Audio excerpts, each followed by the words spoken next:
Hey there, we're Talia and Ophira Edut, identical twins and astrologers. Welcome to AstroTwins Radio, where we bring the stars down to Earth.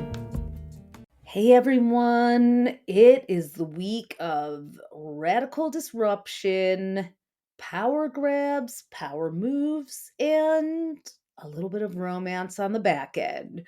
Welcome to the week of February 10th to 16th. I'm Talia Edut, one half of the Astro Twins, here with your weekly horoscope podcast. So, this week is starting off with some intense energy, a clash of ideals. And we have Mercury and the Sun in progressive Aquarius clashing with radical Uranus in traditional and conservative Taurus. And I kind of feel like it just already showed up at the Super Bowl this year. Loved Kendrick Lamar's halftime show. He's a Gemini and he has lucky Jupiter in his sign. The Geminis are coming back, they're showing up. Angelina Jolie has reemerged and sang opera as Maria Callas. Trump, you know, you can't deny he's having a damn good run right now for himself. So Jupiter has been in Gemini since May 25th of 2024, and it's there until June 9th of this year. So it's really amplifying the dualities among us, splitting people, making us feel like we have two Americas. Not that we haven't always, but it's just really making it more visible and intensifying it. I was nervous a little bit for Kendrick Lamar. I really wanted him to do a good job. That's in a fangirl way. I knew he would, but I just felt like it was a really important moment. His messages, I'm sure, went over the heads of most of the people in the stands, and I highly doubt that the MAGA confluence would have wanted him there. But I'm glad selection was made in 2024. I really love that logo too. I don't know if you guys saw the backstory, but the logo for the Super Bowl was actually made by a New Orleans artist named Taj Williams. You should look her up. It was actually beaded. She did it in the design of the Black masking Indian culture. Every single piece of it was created out of beadwork. Love that spirit and that representation of America that in recent weeks MAGA has been trying to crush and push down was so present and vivid there. I did see that Taylor Swift is Sagittarius and Ice Spice, a Capricorn, were there together, and they got booed on the Jumbotron. So lame. And I'm really disappointed in Travis Kelce because even after Trump, his I hate Taylor Swift social media post, Travis Kelce went way over the skis of Libra, judiciousness, peace, love, and harmony, and was like, it's such an honor to have a president here. And I think he should have just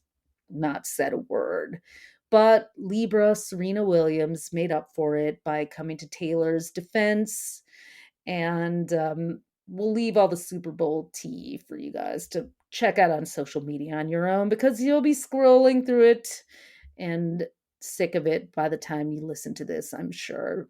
Anyways, it's important, it's relevant because those two Americas that we have, that clash of the two Americas, the clashes are part of what this Mercury and Uranus square on Monday and Sun and Uranus square on Tuesday represent. So there's also a component we need to talk about that has to do with our data, because Uranus, which is the ruler of Aquarius, and then we have Mercury in Aquarius and the Sun. All of those point to issues surrounding technology being under fire here. So, just a quick little Astro one on one. If you've been on our free webinars lately, and we have 3 coming up this week that I'm going to tell you about, all for Valentine's Day, whether you have a love or it's self love, I'll get to that in a minute. But we have been sharing about our Become Your Own Astrologer course, which we teach once a year. It's an 8-week course designed to teach you how to read birth charts and confidently interpret and understand them. It's our second year doing it. We had a blast last year, and people came out of it like minds blown, like, I get it now. Yes, that was the point. And it starts this February 22nd. So if you're listening and you're thinking about doing it, please go to astrostyle.com/BYOA and make sure you get in there. What we do teach is our 4-part puzzle method. So I want to give you a little preview of that, just a little freebie little snack. There are 4 parts really to any astrology chart, including the weekly transit forecast that I'm doing now. The planets, the zodiac signs, the houses, and the aspects, the angles between them. The planets in this configuration are the actors in the movies of our life, and the zodiac signs they're in are the costumes they're wearing. Houses will depend on your sign, so we're not going to get into that, but that's where they're going to be playing out their energy in your life. And then the aspects, like a square or an opposition, those are the scenes that they're acting out. Sun is like the energy that we're all vibing on right now, which is Aquarius. Mercury is the messenger. And so the way that the messenger and kind of the main character energy source are presenting themselves is through Aquarius energy, which is very much about community, people banding together, people working together. Um, Uranus is the rebel, and it is wearing a suit that it wishes it could just rip off right now, but it still has to wear it for another year. Since 2018, Uranus has been wearing Taurus, and that is its least favorite costume, its least favorite sign to be in, because Uranus is edgy, rebellious, radical. Taurus likes to be comfortable, take it slow, do it by the books, adhere to tradition, be nostalgic for the past. So it's a real mismatch in and of itself. And so here come the Sun and Mercury in Aquarius wearing hemp drawstring pants and beaded necklace with cowrie shells, and they smash into Uranus wearing this stiff pressed 3-piece suit, and go, what are you doing, man? What are you doing? What are you doing? Then there's this push pull, this like brawl kind of going on between those planets this week. And then on Wednesday, we're going to throw the full moon in Leo into the mix. We get this 3-way tug of war. February 12th, we have the full moon in Leo really spotlighting people of power. It spotlights celebrities and Hollywood people. There's going to be some return to focusing on all the things that happened in LA that we haven't even had a chance to process, while Elon Musk has been breaking into our records. We are going to hopefully hear from some voices that haven't been platformed or even stepping up or haven't even known what to say for a while. But I think we're also at the risk of seeing some intense power grabs happening as well, as if we haven't seen enough. I know this may also expose things quickly. A full moon is like a giant spotlight, so it could also expose some abuses of power, which could happen anywhere in the world, but focusing on the United States, what happened with that data that, a judge is ordering, Elon Musk and his Doge guys to get rid of. Now, if I look at the majority of lawmakers and even judges, they're not computer geeks. They're not, it's like, okay, let's just shred it in the old digital shredder. No, I'm pretty sure that those guys, aged 19 to 26, who went in and got a thumb drive in a computer and barricaded senators from going into the Department of Education uh, offices last week. I'm pretty sure that they know how to get data on the cloud in almost no time, especially with Elon Musk owning Starlink and, God knows where it is. What do we even do anymore at this point when the biggest fraudsters and corrupt people are actually gaslighting and positioning themselves as the heroes, and people are buying it. I don't know if you've had a look at the whitehouse.gov website. It's basically a propaganda machine of Trump, the superhero. It's insane. So we are living in unprecedented times.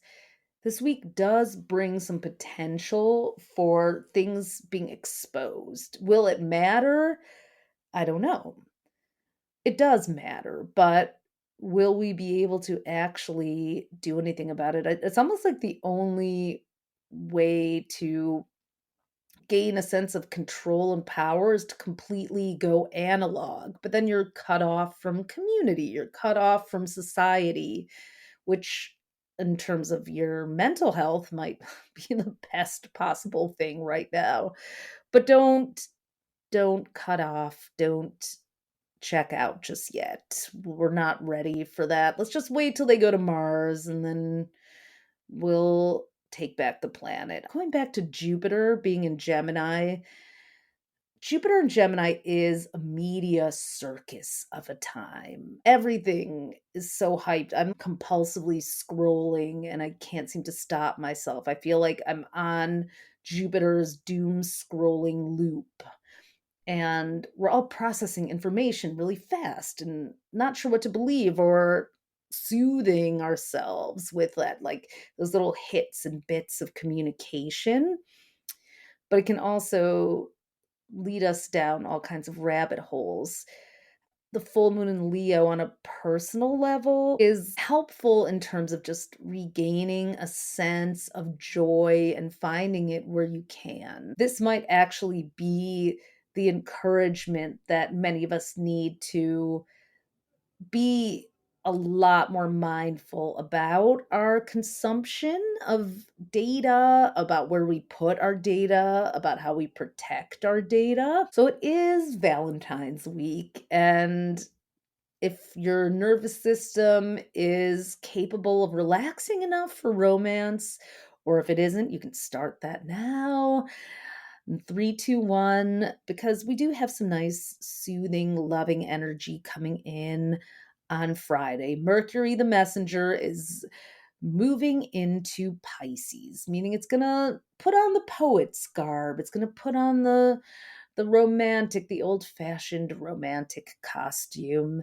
Pisces is soothing. Pisces rules the subconscious. So, and Mercury rules our mental processes. So, this is definitely a time to start a meditation practice if you don't have one, or just even consciously breathing and learning about box breathing to calm yourself, processes, tapping, anything you can do to just in the moment bring yourself back to that grounded, soothing state, to get yourself out of your amygdala, that fight or flight part of the brain that we're all in. See, Mercury in Aquarius pairing up with Jupiter and Gemini, and they're working together to really information overload us and keeping your intellect sharp, but also spinning. It's hard to turn off the spinning thoughts when Mercury is in Aquarius and it's working with Jupiter and Gemini, because there's so much information. It's almost like you feel like you can't get enough. And so after Friday, as of Friday, when Mercury goes into Pisces, it's like, whew, I just can't do this. So being more mindful about the kind of information you consume and also being careful because Pisces is slippery. It can conceal, it can mislead you. So you will have to really, really check the sources of where you're getting your information from. I think that we all need love. We all need more love in our lives right now, whether that's self love of self care or, remembering to hug our pets, our friends, our people, or actually make time, screens off time to give our partners a chance to soothe us and us to soothe them. I mean, that 30-second hug can do wonders. The awkwardly long hug that lasts for 30 seconds can calm your entire nervous system. So try it. I have a friend, a Virgo friend, who always clutches me into a 30-second hug, and my Capricorn rising goes, okay, okay, but then I surrender to it and I'm like, okay, that was good. Okay. So to get us all in the mood or the spirit of love, even if that's self-love, which is a prerequisite for any other kind of love, we have three special events for you guys this week. We're doing a little series. You can do one or you can do all of them. We have three special webinars about love. So Wednesday at lunchtime Eastern, February 12th, in honor of the Leo full moon, we have our 7 secrets of cosmic compatibility from 12 to 1:30. Then on Thursday, we are going to do super couple secrets and teach you about the composite chart, the relationship chart. That's from 7 to 8:30 p.m. so that our friends on other parts of the globe can come to it, our Australian friends or people who work full time on the East Coast. And then Valentine's Day, we're going to meet up again at lunchtime at 1 o'clock Eastern, and we're going to make a Valentine together. We'll give you a PDF for that. You're going to activate your love planets with Valentine's astrology. So we're doing that, and if you want to sign up for any of them, go to astrostyle.com/events. They're free. We want to hang out with you. We want to make love, not war. We want to remember that even in the craziest times, you can't stop that core connection that unites us all. Go on over to astrostyle.com/events. And there's one more we have for you next Sunday. We are going to do how to read your birth chart and actually understand it again. Lots of you guys were wanting to come to the live when we did on February 2nd and didn't make it and wanted to be able to ask questions. So we're going to do it again on Sunday, February 16th from 1 to 2:30 p.m. Eastern. So a whole lot of freebies going on this week. And yeah, we're going to tell you at the end about Become Your Own Astrologer some more. That starts on February 22nd. So if you're interested in that, you'll get some more information there. But you can also go to astrostyle.com/BYOA now and learn more. Buckle up. This week is definitely going to be filled with some communication intensity, maybe some snafus, maybe some power plays and power struggles in your personal life too, and on the world stage. But you will end this week with no mystery about what you stand for or where you stand. You may find yourself almost backed into a corner and having to stick up for what you believe in. I think that we might see some celebrities, maybe some billionaires who are not in the Bezos Musk camp, stepping forward and lending some financial support to people on the left side of the aisle. I'm just curious to see who's going to come forward under this Leo full moon and what's going to happen. Keep on checking in with us. We will be doing those 3 webinars. So excited to see you guys there. and back next week with more pod. As always, thanks for listening. You can discover more of your star power at astrocell.com and be sure to follow us on social at AstroTwins. Join us next time for more cosmic fun.